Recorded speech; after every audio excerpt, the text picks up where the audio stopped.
Hey everyone, welcome to another Globe Guys video and welcome to Miami Airport. We're about to fly to New York on American Airlines first class on one of their brand new 737-8 Maxes. So we're going to be reviewing the flight and we'd like you to come along with us.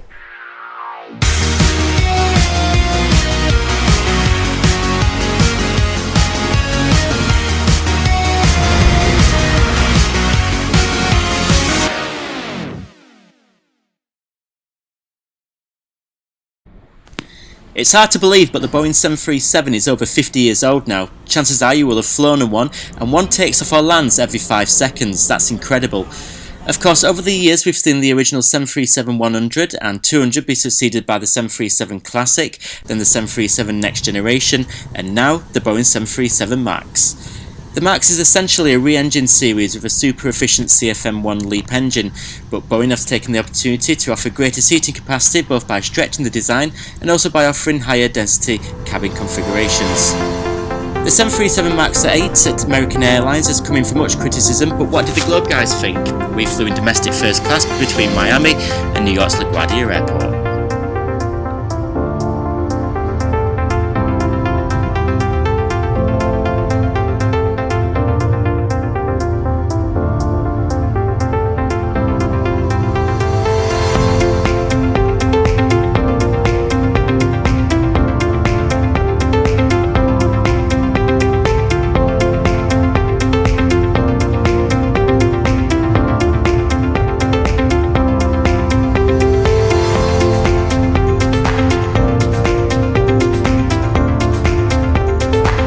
The main benefit of the new engine to airlines is that it's more fuel efficient. Airlines love that because their biggest cost is of course fuel. But another benefit is a much quieter experience for the passenger. This is particularly evident on takeoff. Just listen.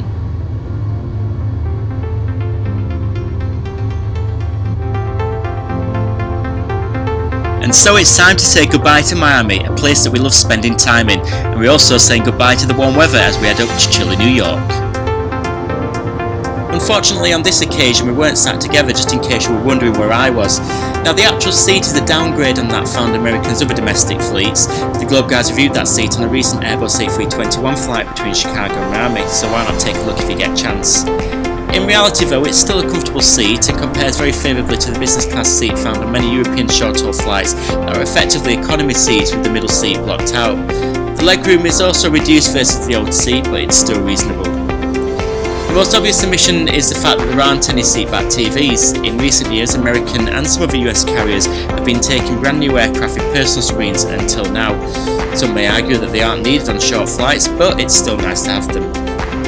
Even so, you can still plug in your own device using the power sockets, and the table has a very handy support hold for your iPad or phone. We're beginning to see this type of thing on aircraft across the industry as airlines move away from expensive and heavy entertainment systems on their short-haul or domestic fleets. The actual cabin service was nice and the crew were particularly friendly. In fact, this and our previous flight with American saw the crew being the most friendliest that we've ever experienced on any domestic US flight. The food, meanwhile, was much better than we expected too.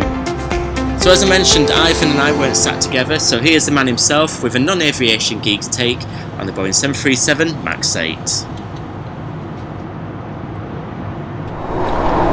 Hey everybody, just wanted to do this review of this MAX 737 MAX 8 flight from Miami up to JFK. Flying in first class today, so had a great experience so far in terms of food. Breakfast service, omelette or oatmeal were the choices. I chose oatmeal, it was very nice. Crew have been really attentive, really friendly. From a seat perspective, the seat is actually comfortable, but it is a thinner premium economy seat. It's not the first class seat, so that's worth noting. The seat pitch is about 2 inches less than a typical first class legroom pitch would actually be, so again worth noting. It is comfortable, there is ample legroom. In terms of tray facilities and storage, I would say it's adequate. There's more than enough to deal with, you know, your meal that you're getting and to put your drinks somewhere, etc., without feeling crowded and clumsily with your elbows, etc. So that's all good. From a toilet size perspective, so the front toilet for the first class passengers is small. It's adequate. I'm 6'3". I did struggle to move around. However, the toilets at the rear of the plane for the economy passengers, very, very tight. Feedback tells us that it's really almost impossible to actually wash your hands in there without actually getting wet. And if the door opens, it actually traps the crew in the back galley as well. So clearly lots of issues with that toilet, and I do understand that American are looking at what they can do to remedy that situation. What I will say about the seat as well is the power wasn't working on this seat, so this seat and my passengers next to me, the USB port, not the USB port, sorry, the power point was not working. Notified the crew, and they to be fair, they've been great. Obviously they apologise, there's nothing they can do, but you know, they have you know, provided some compensation in the form of miles as a result of that power outage, which is, you know, wasn't required, but it was nice that they offered to do that. So that's the food, that's the seat. In general, the plane is a brand new aircraft. It's a great aircraft. It's very clean. It's very new. In-flight entertainment, so there's no seat-back TVs. But what they do have is the ability to connect to a streaming service on board. But what I will say about that is I did not know about that until I was told about it. They don't promote it, or they've not promoted it on this flight. There's no leaflets or literature in the seat back to tell you about it. But I have seen it in action on my the companion in the next seat. He showed me what that looks like, and that looks like a good streaming service. There's lots of movies and TV programs on there, some quite recent stuff. It's fair to say some of it's a little older, but it's high quality, it's high res as well, and you can scrub forward, no issues. So it absolutely clearly is a high-speed product. The question I have is why that wasn't publicised, why I wasn't made aware that that was available.